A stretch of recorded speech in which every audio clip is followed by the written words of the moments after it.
seem to support that observation.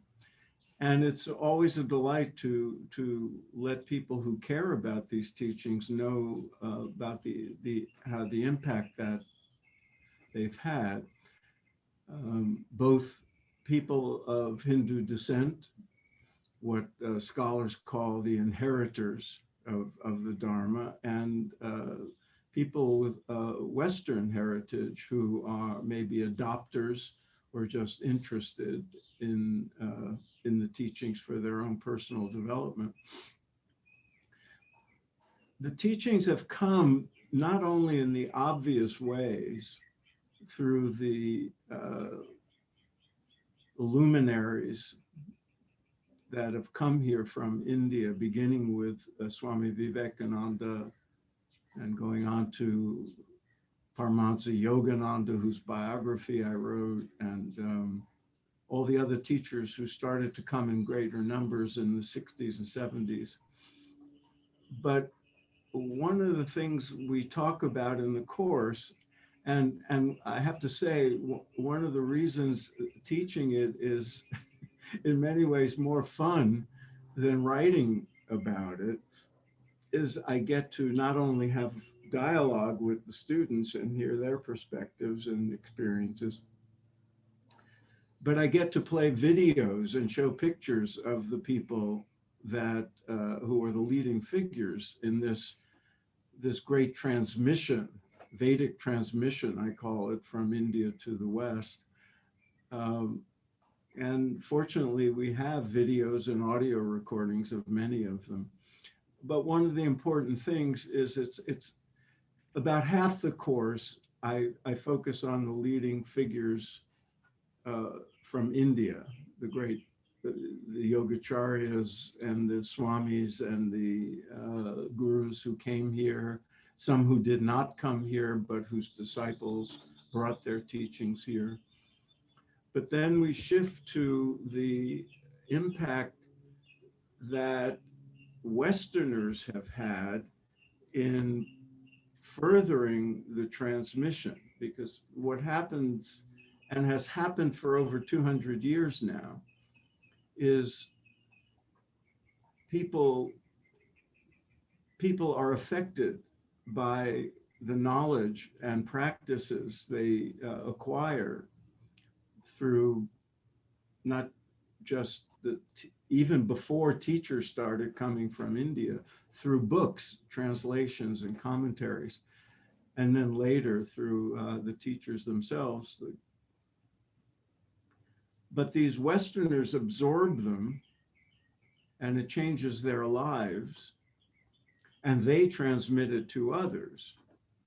And some of those people go on to be, or already are, very prominent citizens in different fields.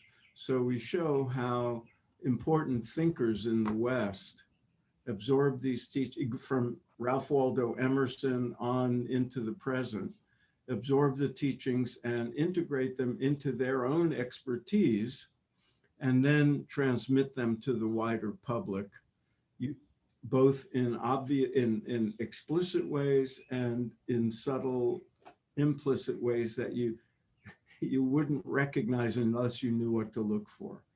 And these include great philosophers, scientists, Nobel Prize winners, psychologists from William James and Carl Jung onward, scholars, Joseph Campbell and Houston Smith and people like that, and filmmakers and poets and novelists, and my favorite one to talk about, musicians. So I show how the teachings came here, and one of the things you come away with is the universality of the teachings, because their applications have reached into medicine and mental health and all other aspects of American life. And you also get an appreciation for the diversity of what we think of as Hindu Dharma, because all the teachers brought different aspects of the teachings because they're from different lineages and they have different perspectives, and they attracted different people. And we also consider some of the challenges of continuing this ongoing transmission without diluting or distorting or corrupting the integrity of the teachings. This is an ongoing issue because teachings get cherry-picked and exploited and commercialized and misunderstood. What we now call cultural appropriation is a very real thing, but it's a fine line between that and skillfully adapting the teachings to a different culture. So we go into all this, the history and the implications of it, and we have a good time. And I hope many of you will join us this summer. Thanks. Wonderful. Wonderful. Thank you so much, Philip Goldberg. And what I'd like to probably add to that is that, while many Americans have come under the influence of some tradition, Hindu guru or acharya tradition, some, obviously many were impacted by the Hare Krishna movement, for example. Many were impacted by Paramahamsa Yogananda, many were impacted by Osho, and many were impacted by Maharishi Mahesh Yogi, and on and on. And there are so many names. Swami Satchidananda, who started Yogaville, for example, and Swami Vishnu Devananda, and on. There's so many who have come. But it is very rare to find someone who's actually taken it upon themselves to do a survey of the nature of this transmission and how it happened historically, and who are all the key players, and what was the side from which it was transmitted and the side which received the transmission, and build a coherent narrative about how Hindu Dharma actually ended up transforming America. And believe it or not all of America may be transformed, but a significant number of Americans are transformed, definitely. And Kalyan, that the degree to which the transformation has occurred is greater than most people realize. Yeah. Still ways to go. Yeah. Which is a remarkable story in and of itself. And I think for Hindus as well as Americans, and all of us to really learn that story and understand the nature of the transmission is a parallel occurrence to the other story, which is the academic denigration of Hinduism, which goes on and on in parallel too. So both of these have to be understood. And I think Phil Goldberg's work is really remarkable in that regard. And I just want to appreciate what he has done, and highly recommend that course as well. Okay, terrific. Let us move on to the third speaker on the panel today. And I'm going to invite Malini to introduce Dr. Raj Vedam, and go through a little bit of take a quick journey through history, Hindu history. So over to you, Malini. Absolutely. Before that, I just want to also remind everybody that the link to the course by Dr. Phil Goldberg this summer is in the chat box, so you can actually check it out, the link. And also, if you're interested in knowing more and registering today, you can as well. So moving on to the next panelist, and this is Dr. Raj Vedam, as Kalyanji just said. He is working at the confluence of applied mathematics, engineering, algorithms, computer science, using tools like archaeogenetics, archaeoastronomy, archaeology, and pursuing evidence of knowledge transfers from ancient India. He has put forward a thesis with verifiable facts on the antiquity of the Indian civilization and some of the many discoveries made in ancient India. He has delivered over 100 lectures in India and in the US on the subject of scientific validation of narratives on history of India. He has conducted a dozen high school teacher training workshops in India on multidisciplinary approach to history. And he has also revised history textbooks for Texas Education Agency as well as the state of Telangana. And for this summer, we are delighted that he is offering the course on reconstructing Hindu history. So welcome, Dr. Raj Vedam. We're delighted to have you. Thank you, Malini ji, and namaste, and thank you for the opportunity to speak. So I started, this is the second time we are offering this course at HUA on reconstructing Hindu history. This course is divided into two components, if you will. The first one is on the commissions on Hindu history. The second one was the omissions of Hindu history. What does it mean? So in the first term, what I do is I try to show that in the historiography of India, it has been controlled by 5 inimical frameworks. And the word inimical is selected very carefully because that is the kind of lens and perspective and framework these agencies brought into the narration of Indian history. So these include things like the colonial perspective, the Eurocentric perspective, the missionary perspective, the leftist academia after independence perspective, and currently the Marxist perspective. Each of these have brought in their ideology and have come to bear upon Indian history with that lens. And this has meant an enormous distortion of the history of India. So in the first term, what we did was we took a look at these frameworks, their motivations, the evidences which they put forward to put forth their thesis, and we examined them in light of several verifiable facts. And we said that we have a big problem over here. Having done that, we went and investigated what is the antiquity of Indian civilization from the evidence that we have at hand. So we tried to look at things like astronomy, at climatology, we tried to look at genetics, tried to look at archaeology, paleontology, and we got clues from here and there, and we said that these do not fit this model that has been proposed to India. And just like Dr. Sailesh Rao said, when there is a problem with a model, when you have data and you have a problem with a model, a red flag goes up when the predictions don't hold or the data does not fit. And it's incumbent on us to ask, why is this so? Is the data wrong? Is the provenance of the data okay? Or is the model okay? The assumptions that we went to build that model, is that okay? Or are the methods that we use to construct that model, is that okay?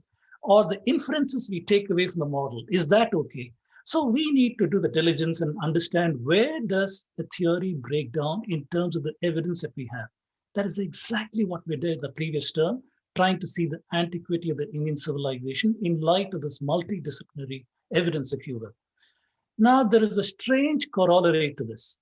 These 5 inimical agencies have told us that the Indian civilization can be traced back to this Harappa period, which is around 3500 BCE, started 3500 BCE, ended around 1500 or so BCE. And they were followed by pastoral nomads who came from Central Asia, who brought along Sanskrit and the Hindu religion and cow worship and all these kind of statements, if you will. And these people came, they invaded the Harappans, maybe destroyed them, maybe chased them to southern India, and they occupied the Ganga Valley and so on.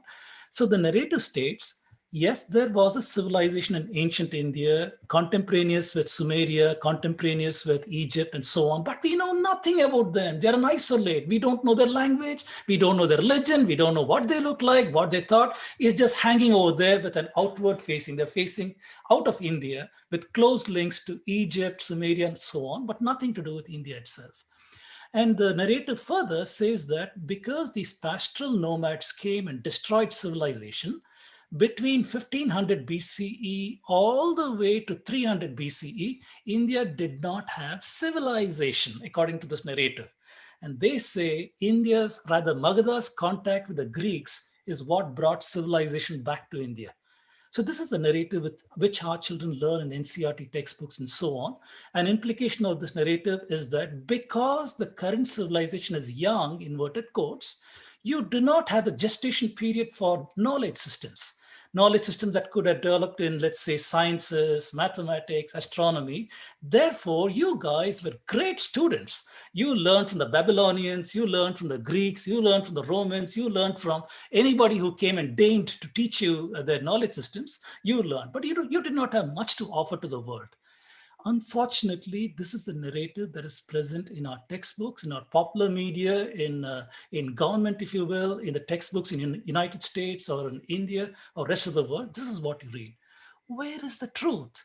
In the previous term, I said that let's examine the old assumptions, frameworks, models, methodologies in light of multidisciplinary evidence, and we disprove all of these notions that India is a young civilization.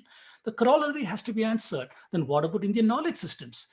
Well, in this course, we are going to study the epistemology of Indian knowledge systems. We will go back to darshanas. We will talk about the kind of ways, pramanas, that ancient Indians used in order to construct knowledge systems. These are not haphazard understandings of people, but a well-defined way of understanding what is knowledge, what is truth, what is evidence, how can we admit something, how do we discard something. Starting from that, I will go to show the roots of ancient knowledge in medicine, in mathematics, in astronomy, or in arts like the music, and so on, in sciences and everything. I will take that with case studies and show here are all the knowledge systems invented by or developed by or revealed by all these seers and scientists of the past, people like Charaka, people like Shushruta, people like Aryabhatta, people are so many others who have developed these knowledge systems. We will analyze those works. In addition, I'll also show how Indian knowledge impacted the world.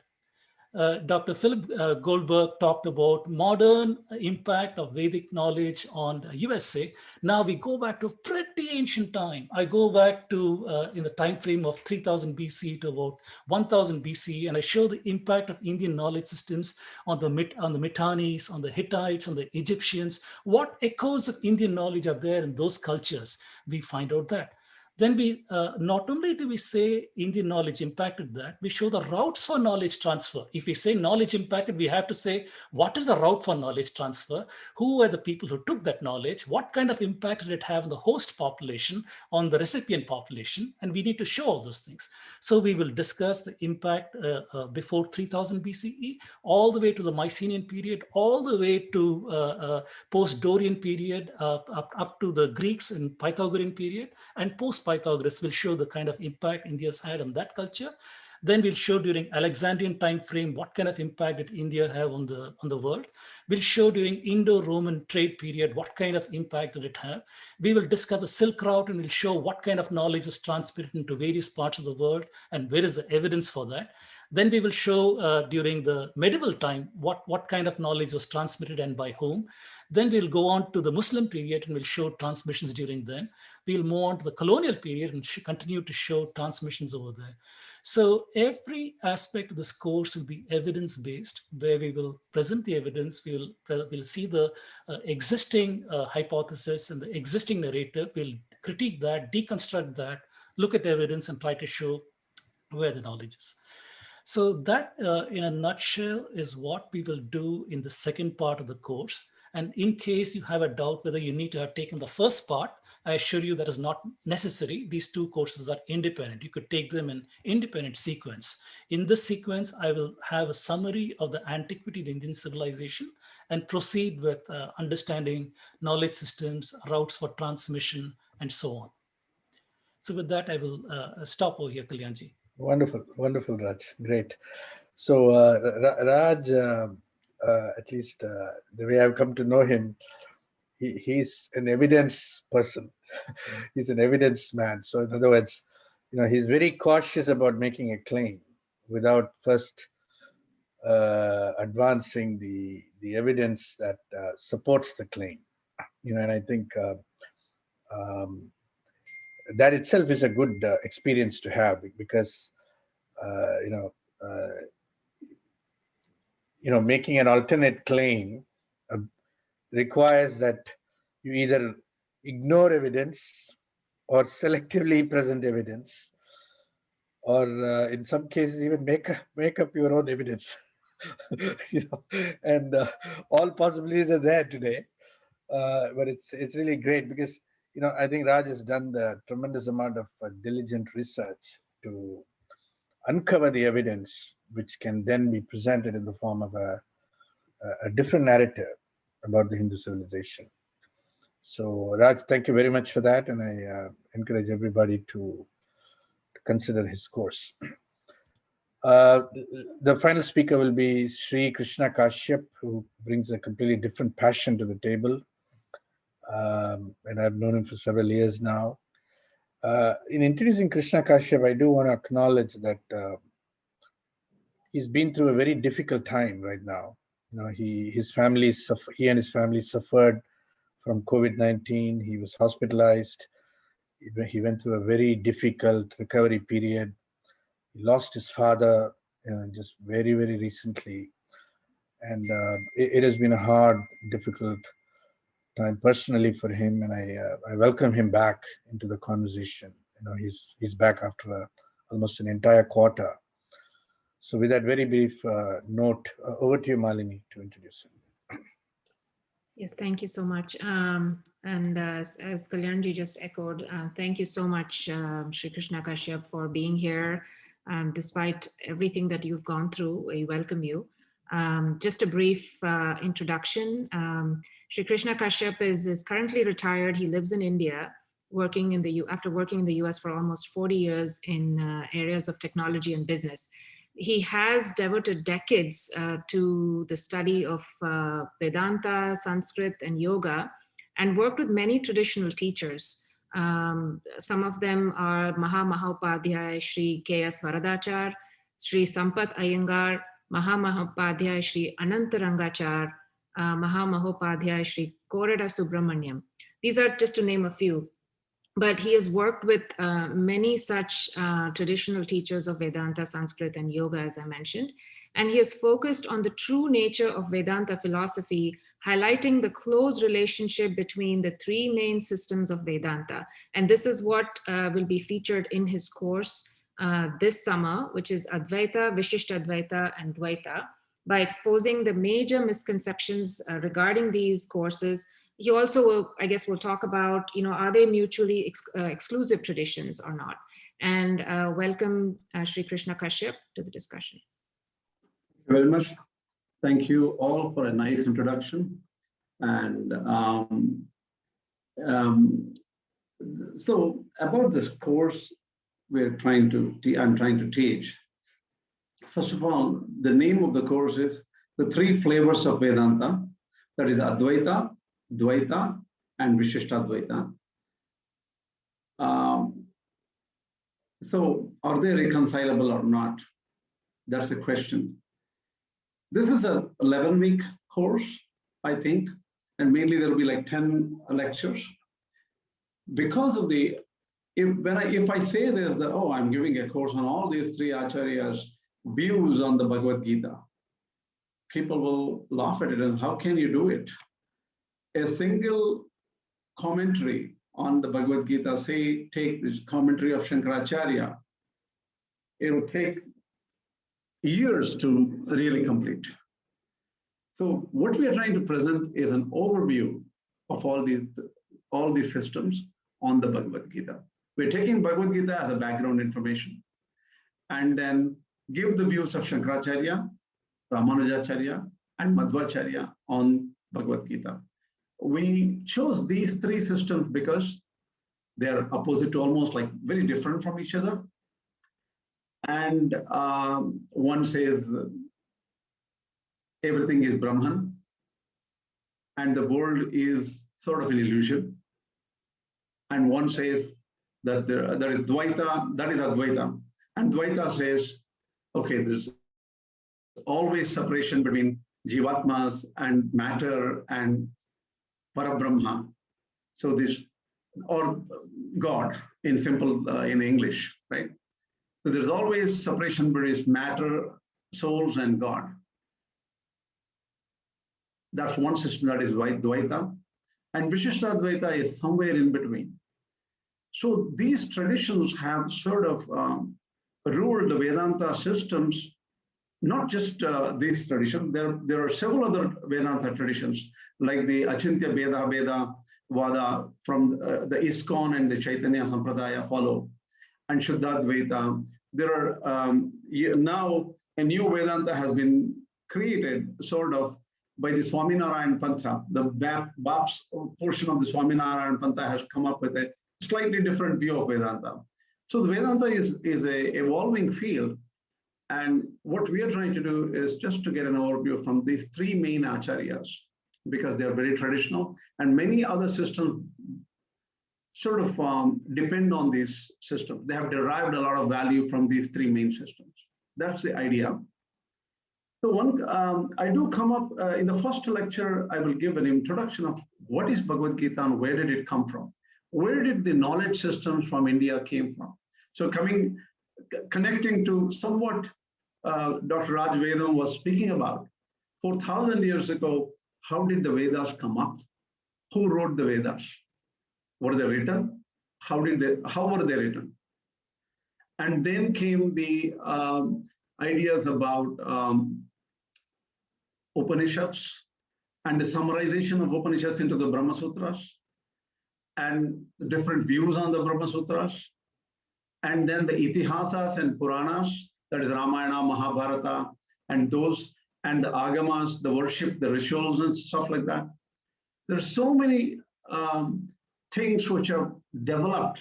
And finally, in between the Mahabharata, in a small place, you find 700 verses, which is Bhagavad Gita. So just I connect the why it went through so many changes and what were the changes. I give a brief introduction of the history of Vedanta initially, and then come up with the details of what Advaita means, what Dvaita means, and what Vishishtadvaita means in a lecture, and then summarize three acharyas' views about Bhagavad Gita. And what I have found over 40 years of research, or maybe because of my gurus, my teachers who have done hundreds of years of research, what I find is these acharyas were not different from each other. Their hearts were same. Their expression were different in different ways based on time and the type of people in front of them. So this is my finding. And we will go through arguments this way, that way in the class, like why is this and why should we say that such opposing systems are similar?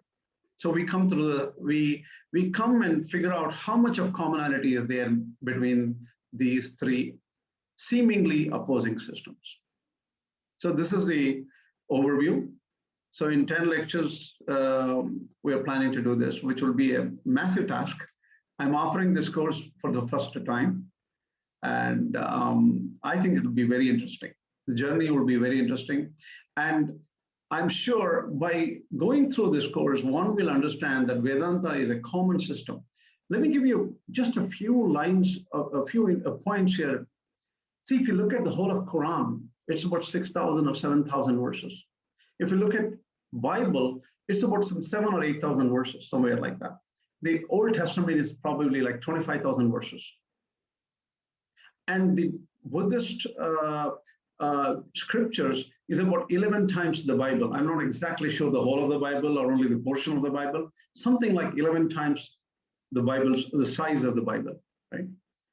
If you look at the Jewish and other things, they're all smaller, like 10,000, 15,000, 20,000 verses, something like of this order.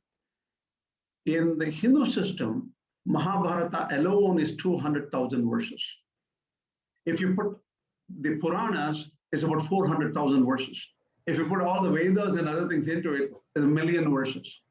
So Krishna, Mahabharata is 100,000 verses, right? Traditionally, 100,000 verses. What I got a different number. I can check and let you know. Okay. Because Mahabharata could be 125,000 verses or something. That number also sounds right, I think. And but for some reason, some other number came up and says 200,000. So I'm not sure exactly, okay. Right? Okay. I can check it. You can check and figure it out. It's not magic. Right. And what I'm trying to say is there are probably 1 million verses of information, and the schism and difference of ideology can always pop up. If 6,000 verses can give you difference of views, what about 800 or 900,000 versions of information? A lot of different views can come up, but they're much more coherent and connected, and they're not much different. So this is what we will know from the course. Okay, terrific, Krishna. So welcome to the your course, and I'm grateful that you have been able to recover from the virus attack that you had to experience personally over several months. It has been a deadly time for many people in India. I know, it's tough. Yeah.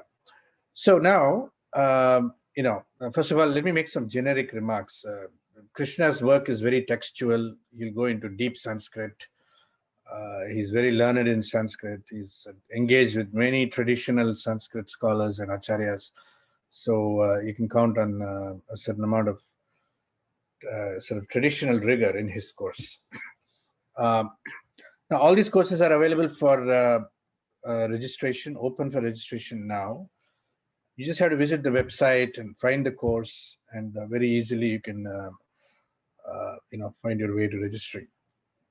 Well, one point I would like to make, even though the course is rigorous, my job is to make it simple for people. Okay. And I'll be speaking in English. Even though a lot of Sanskrit is hidden, I'll try to explain conceptually everything in English to make it very simple. The whole point of the course is, this is just the first course I'm offering. Maybe a number of courses will follow eventually. This is like an overview course of the three systems and the Bhagavad Gita in a way. But later on, other courses may follow. So I'll try to make it conceptual and not very deeply into Sanskrit, even though it involves Sanskrit. I will boil them down to smaller, simple, understandable ideas. Okay, very good. Great. Thanks for the clarification. Okay, so now let us take some questions. So I'm going to open up the Q&A box. There are about 7 questions left. The very first question from Louise Mayer is, what can I do with a master's in Hindu studies? That's a great question. Okay. I want to answer it in a couple of ways. First of all, today, if you ask the question, is there an ecosystem that supports and readily absorbs someone with a master's degree in Hindu studies into some kind of professional vocation or career? The answer would be probably not. The ecosystem is still to be developed. Okay. Now, does that mean you shouldn't get a master's degree? No. I think if you are sufficiently interested, you should. And there will, in course of time, emerge more and more opportunities. The ecosystem will open up and create opportunities in the future, even though it may not be very mature right now. And that's part of the growth of this whole domain called Hindu studies that we are exploring, and hopefully we will. It'll get institutionalized, and the ecosystem will mature in course of time. Okay, so that's my answer to the first question. We can cancel this. Here's a question from. Can I add a little to that, please, if you don't mind? Yeah, Raj, please go ahead. So, in addition to what Kalyanji just said, consider doing a PhD later on in religious studies or other such works. You're never going to get content of this nature in any secular US university, which has got a certain kind of framework to approach Hinduism, which already molds you in a different way. All of research is contrarian studies, if you will. Unless you go to the boundaries of known knowledge systems, you cannot advance the field. This is a course that will challenge, all the courses here will challenge whatever you might learn in a US university. So if you were to do your PhD, this would equip you in an outstanding manner to try to talk about religion, interdisciplinary studies, and other things. Okay, very good, Raj. Wonderful. All right, next question from Dr. Chaudhary Patel. He's addressing Dr. Sailesh Rao specifically. If everything in nature is going to end up in its predetermined course of pralaya in a cyclic way, what effect will our tiny efforts in aligning with nature really do in altering the course of our lives? Okay. Sailesh, please. Yeah, the answer is there in the question itself, because we are part of nature. So, if you look back in the fossil record, you will never see a species causing an extinction event. You'll always see some external factor that caused that extinction event.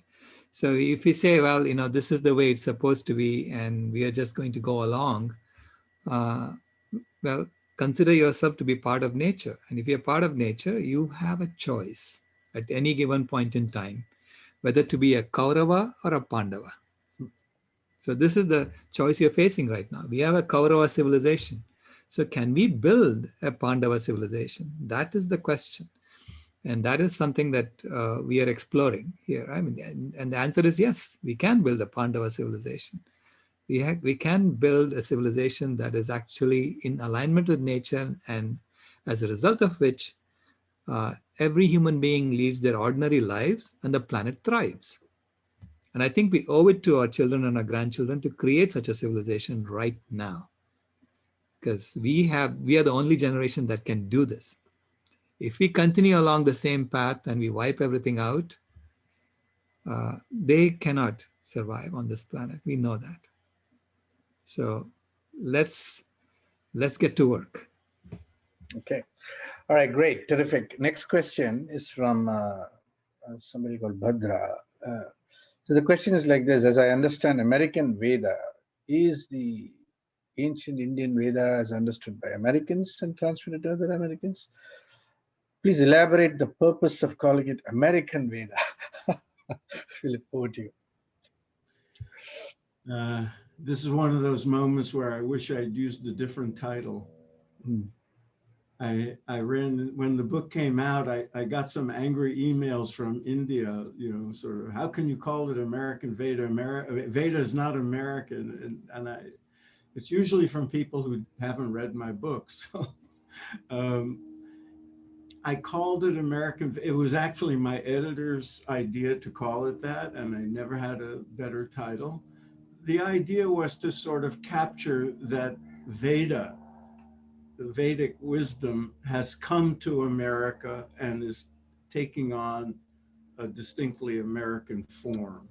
Not that it has been stolen or that Americans are claiming it as their own, but that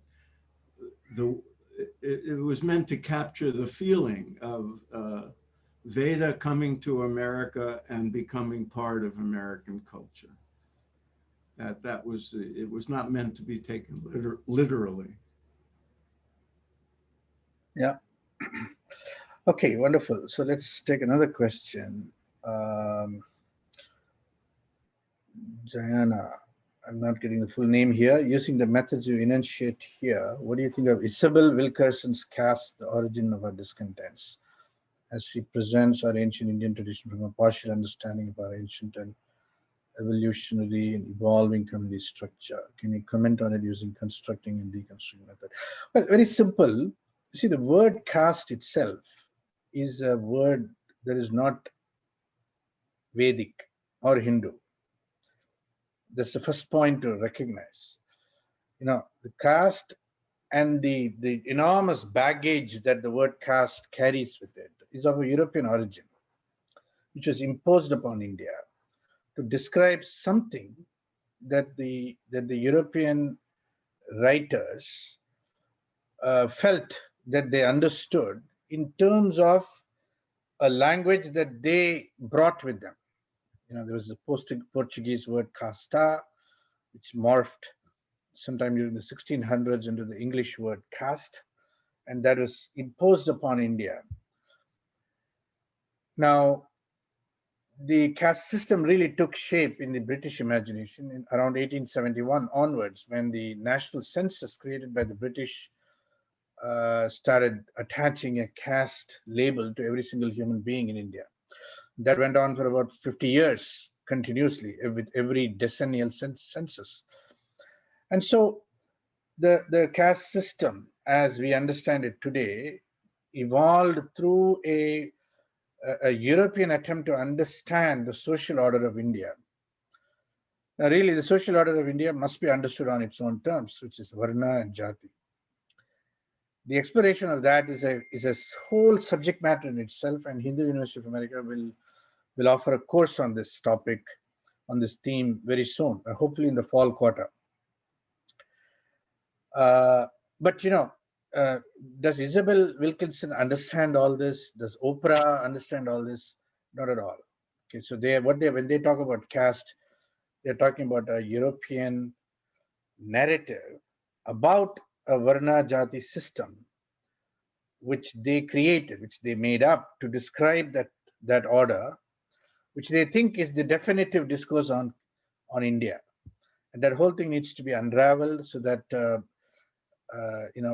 we understand what was the principles on which the Varna Jati system was created, what were its potential and possibilities, what were its problems and drawbacks, and how the Varna Jati itself system, social order itself, how it transformed and suffered under the pressures of Islamic invasions and European colonization. That is an entire area of research and inquiry that Hindu University of America is very committed to, and we will explore those in other courses. That's my answer for now on that topic. Next question, this is to Raj Vedam.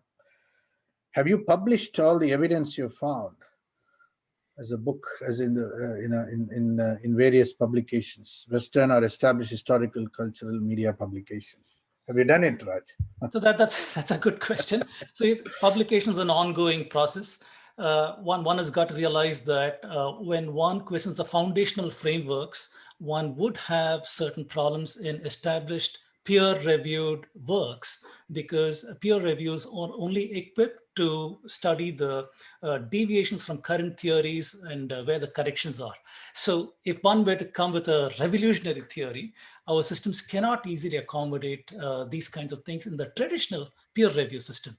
So works of this nature need to be in books. They need to be in conferences and places of that nature. So yes, I'm presenting in the WAVES conference, for example. I hope to present in future conferences too. And yes, I do have a project ongoing to write a book, and that is happening even as I speak. I don't know when that will come to fruition. Okay, wonderful. Great. So now there's a question about Krishna Kashyap's course. Can you, Malini, can you put up the link for his course as well? Yeah. So Dharmesh is asking, is knowledge of Sanskrit required for the Vedanta course? The answer is no. I think we should simply answer it no. No need for. I will explain every word of Sanskrit I use in English, so there should be no problem for any person to understand the course. Yeah. So, and by the way, Kalyanji, the Google, when I say what is size of Mahabharata, it says 200,000. Is it? So they might have combined the verses differently, made 125,000 into 200,000. I don't know. Oh, really? At least, probably that's what I got my PowerPoint from. I don't know. We have Sundar Pichai to thank for that. So, okay, next question, Swami Aksharananda from Guyana. All this is well and good, seems a bit esoteric in the context of the existential threat posed by conversion, through which there is a relentless hemorrhage of Hindu bodies to Islam and Christianity. Yeah, that is true, Swamiji. Yeah, that is true. It is continually happening. You know, a non-proselytizing tradition like Hinduism, a family of traditions like Hinduism, is constantly and consistently at risk in dealing, and it's not able to deal with, frankly, effectively, with very aggressive proselytizing traditions. But, you know, there are many measures required to protect and preserve Hinduism. Education is one of them. And, you know, at the university, we are concerned with the educational dimension more than anything else. Okay, let me pick up. Can I add a little bit to that? Yeah, please.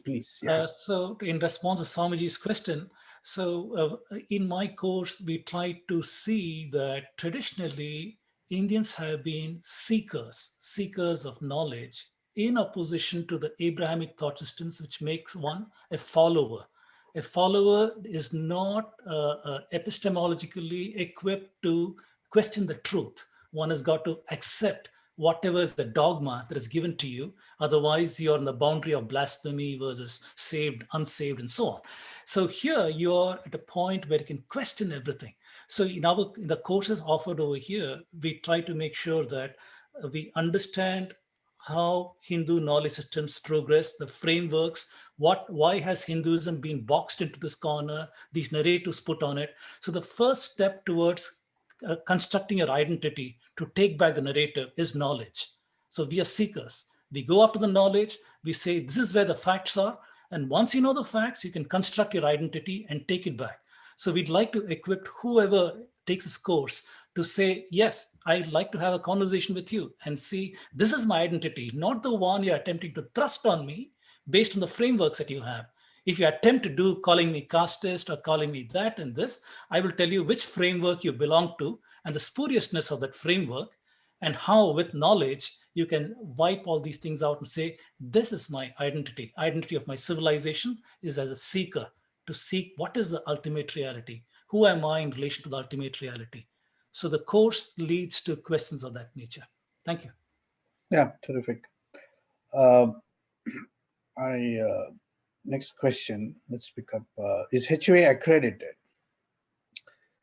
I'm skipping CBS Patel's second question, okay, because we gave him we honored one question of his, so I'm trying to get to many different people, so I'm skipping that question. Is HUA accredited? Well, the answer is simply no, it's not yet accredited, but we are going to get it accredited. We are working on it, and it'll happen within a couple years, maybe 3 years at the most. In other words, within the blink of an eye, it'll happen.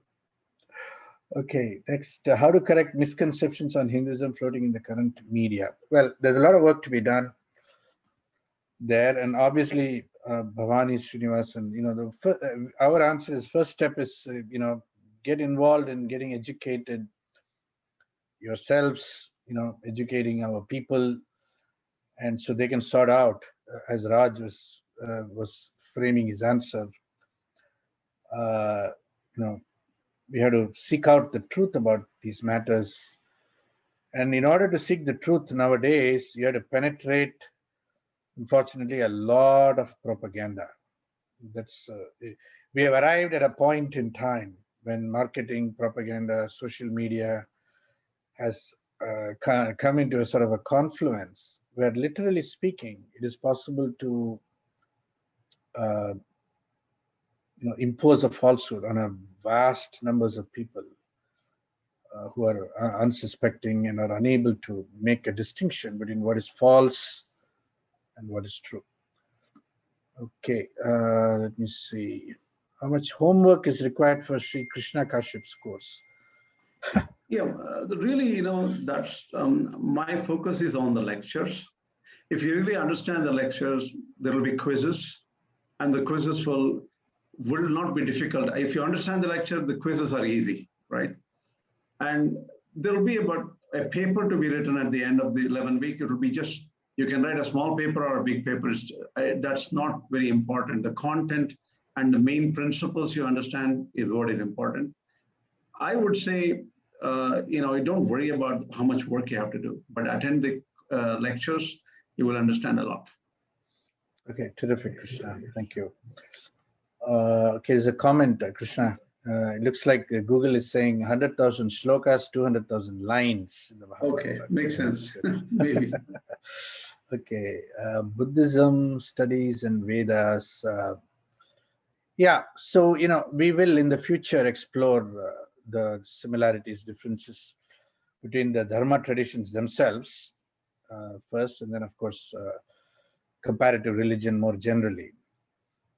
I have a comment on that, Kalyan. Yeah, please. See, in the introduction to in my course, I will spend at least a good 1 or 2 lectures on comparing Buddhism to Vedanta, because Buddhism is a part of the knowledge system which grew up in parallel to Vedanta and Vedic religion. In fact, Buddhism and Vedanta have influenced each other in over hundreds and over thousands of years, actually. So we will be, in fact, the older Buddhism, that is the Theravada Buddhism, which became sort of, then the Mahayana and Madhyamaka took over. Madhyamaka is probably Advaita minus Brahman. So they're very related to Advaita Vedanta.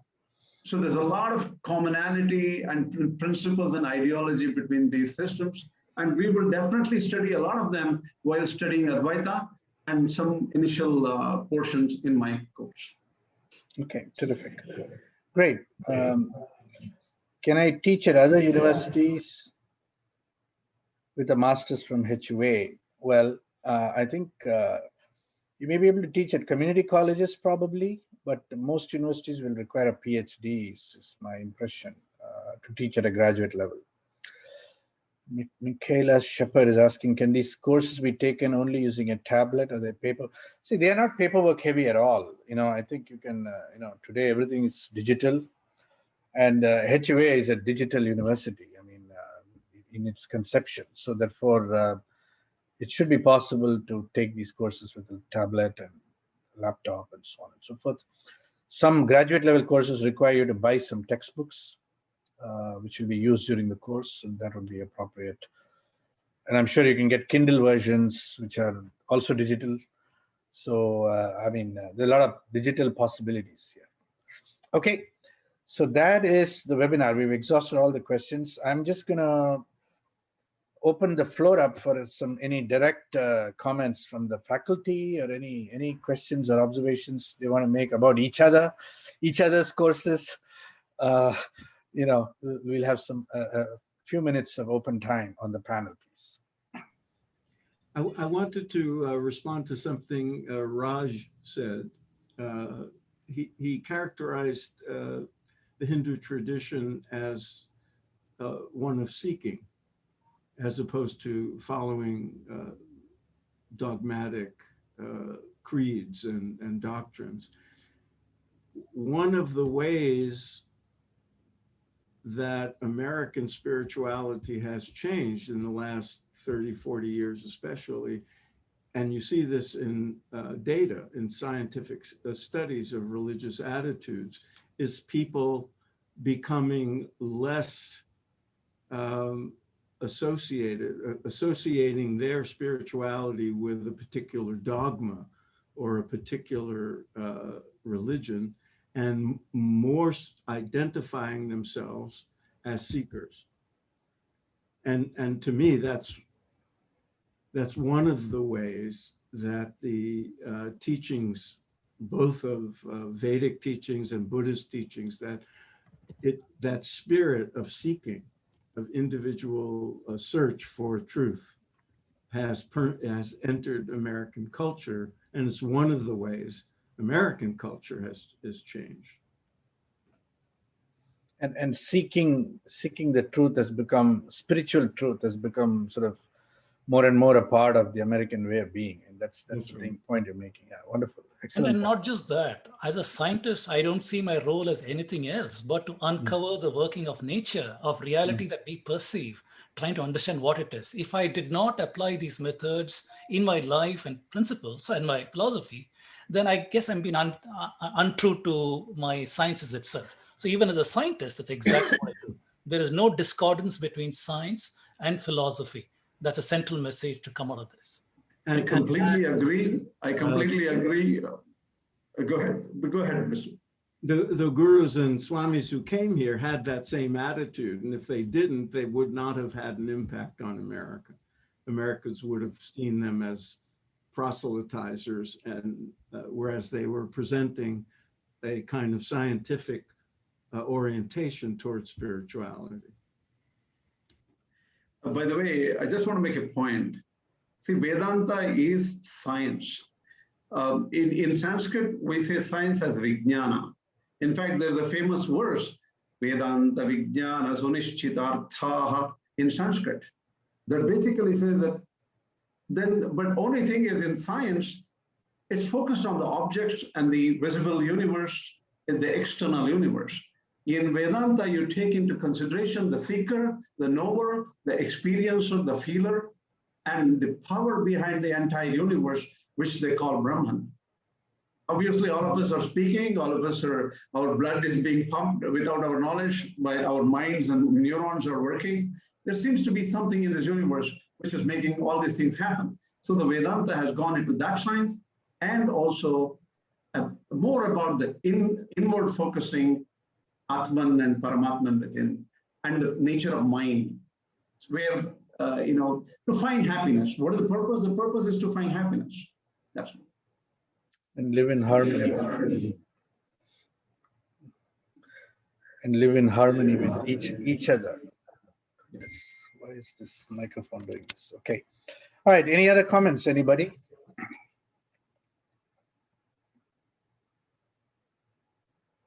Okay.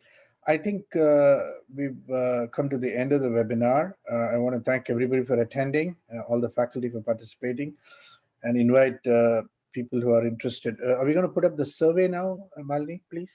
For those of you who are still here, please fill out the survey.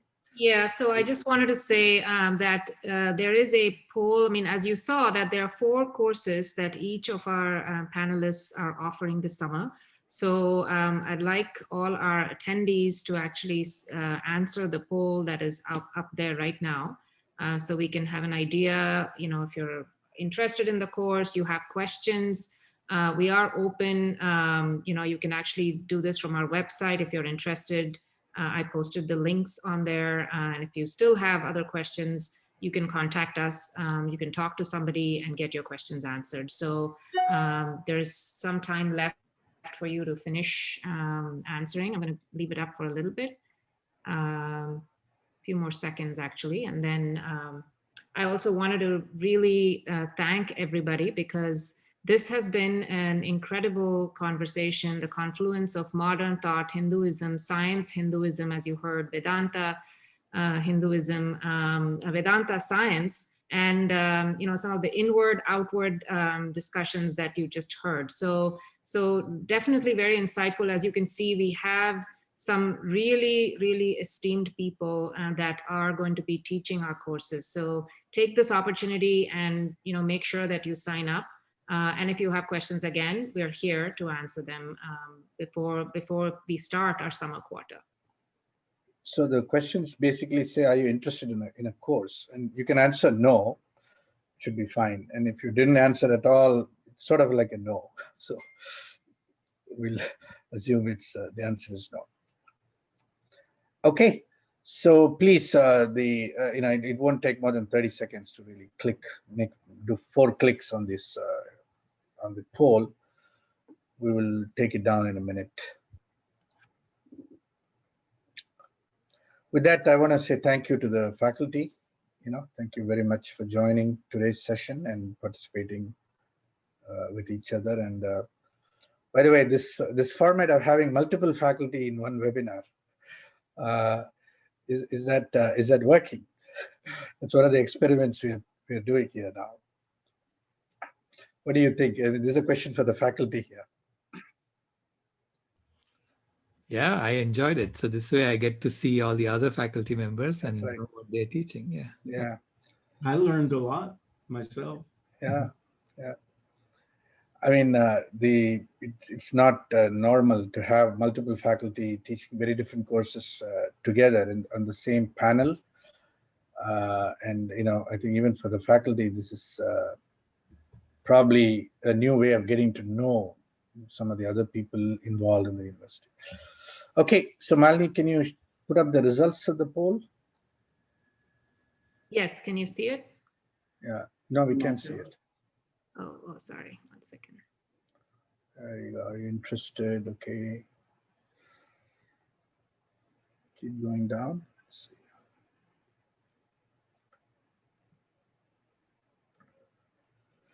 Okay, all right, terrific, everybody. Thank you so much for your participation, and we'll see you some other time. Namaste, everybody. Thank you so much. Bye-bye.